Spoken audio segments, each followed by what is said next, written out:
হরে কৃষ্ণ। আজকে তোমাদের জন্য আবার একটা প্রশ্নের উত্তর নিয়ে এলাম। তোমরা যে এরকম নতুন নতুন প্রশ্ন আমাকে করছো তার উত্তর দিতে পেরে আমি অনেক খুশি, এবং তোমরা এরকম প্রশ্ন করায় আমার অনেক উৎসাহ বাড়ছে তোমাদেরকে নতুন নতুন আরো তথ্য জানাতে। তো চলো এবার দেখে নেওয়া যাক প্রশ্নটা কি। প্রশ্নটা তোমরা নিশ্চয়ই স্ক্রিনে দেখতে পাচ্ছ। তো দাদা, তোমাকে অনেক ধন্যবাদ প্রশ্নটা করার জন্য। তার প্রথমে যে প্রশ্নটা করেছিল যে কৃষ্ণ ভক্ত মেয়েরা নামের শেষে দাসী অ্যাড করে কৃষ্ণকে নিজের স্বামী মানে কেন?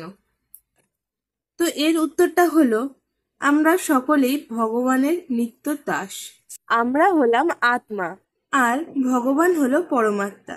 আমরা সবাই নিত্য শাশ্বত। আমরা আগেও ছিলাম, এখনো আছি, ভবিষ্যতেও থাকবো। আমরা সকলেই একসময় ভগবানের চরণে বৈকুণ্ঠ ধামে ছিলাম, ভগবানের সেবা করতাম।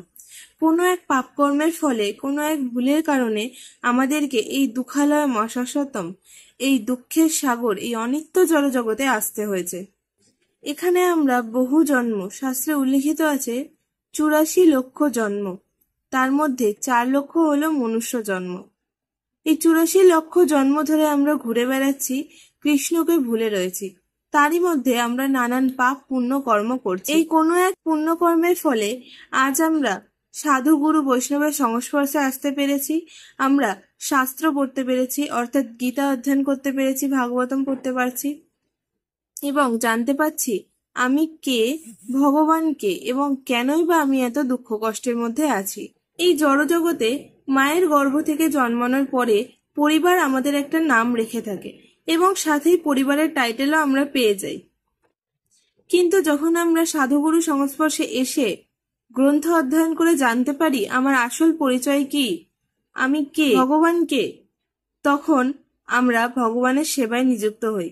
এবং যখন গুরু মহারাজ আমাদের দীক্ষা প্রদান করে, তারপর আমাদের পুনর্জীবন হয়, আর তখনই একটা নতুন নাম আর সাথে পুরুষদের ক্ষেত্রে দাস ও মহিলাদের ক্ষেত্রে দাসী পদবি রাখা হয়। আমরা জানতে পারি যে আমরা হলাম ভগবানের নিত্য দাস। চৈতন্য চরিতামৃতে বলা আছে, জীবের স্বরূপ হইল নিত্য কৃষ্ণ দাস। অর্থাৎ আমরা জীব যারা আছি তারা সবাই হলাম ভগবানের নিত্য দাস, আর আমাদের একমাত্র কর্তব্য হলো ভগবানের সেবা করা। এই পুনর্জীবন প্রাপ্ত হওয়ার পর থেকে আমরা যদি ষড়রিপু কাম, ক্রোধ, লোভ, মোহ, মদ, মাৎসর্য, অহংকার, হিংসা, মোহ, মায়া ইত্যাদি সব ত্যাগ করে একমাত্র অনন্য ভক্তি সহকারে ভগবানের সেবা করে যেতে পারি, তাহলে আমরা আবার এই অনিত্য জড়জগতের দুঃখ কষ্ট পার করে ভগবানের চরণে নিশ্চয়ই ফিরে যেতে পারবো।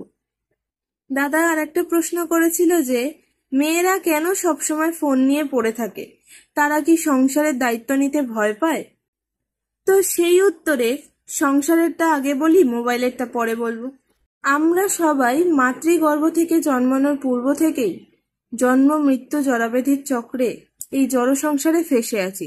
তো সংসারকে ভয় পাওয়া বা দায়িত্ব এড়িয়ে যাওয়া বলতে কিছুই হয় না, বরং আমরা যদি প্রত্যেকটা ক্ষুদ্রাতি ক্ষুদ্র জিনিস ভগবানের সেবায় লাগাতে পারি, এই জড়জগতের প্রত্যেকটা জিনিস যদি ভগবানের চরণে সমর্পণ করতে পারি, ভগবানকেই আমাদের লাইফের প্রত্যেকটা জায়গায় নিয়ে চলতে পারি, তাহলে আমাদের জীবনটা আরো সুন্দর হবে, আমাদের জীবনের চলার পথটা আরো সুন্দর হয়ে যাবে। এবার আসা যাক মোবাইলের কথায়।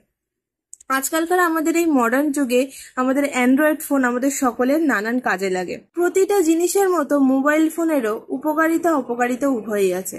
সেটা নির্ভর করছে যে মানুষটা ফোনটা ব্যবহার করছে তার উপর, তার মানসিকতার উপর।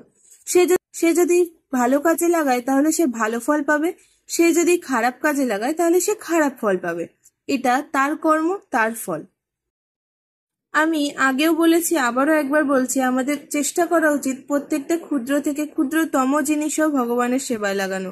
আমরা যদি চাই আমরা এই মোবাইল ফোনটাকেও ভগবানের সেবায় লাগাতে পারি, যেমন ভগবানকে দর্শন করার মাধ্যমে, যেমন ভগবানের লীলা শ্রবণ করার মাধ্যমে, বিভিন্ন গুরু মহারাজরা আছে, বিভিন্ন প্রবক্তারা আছে, তাদের প্রবচন শোনার মাধ্যমে এবং বিভিন্ন ভালো কাজে লাগানোর মাধ্যমে আমরা যদি মোবাইল ফোনটাকে ব্যবহার করি, তাহলে আমরা আমাদের জীবনটাকে আরো সুন্দর করে কাটিয়ে দিতে পারবো। এবং আমাদের সবারই এটাই চেষ্টা করা উচিত। আশা করি তোমাদের সবার ভালো লাগবে আজকের এই প্রশ্ন উত্তর পর্বে প্রশ্ন উত্তরটা। কারো যদি আরো কিছু জানার থাকে তোমরা অবশ্যই জানাবে, আমি আরো উৎসাহ পাবো তোমাদের জন্য নতুন নতুন ভিডিও আনতে। যা কিছু মনে আসুক, ভগবত সম্বন্ধীয় যা কিছু মনে আসুক তোমরা আমাকে জানাতে পারো, আমি চেষ্টা করব তার উত্তর দেওয়ার। হরে কৃষ্ণ।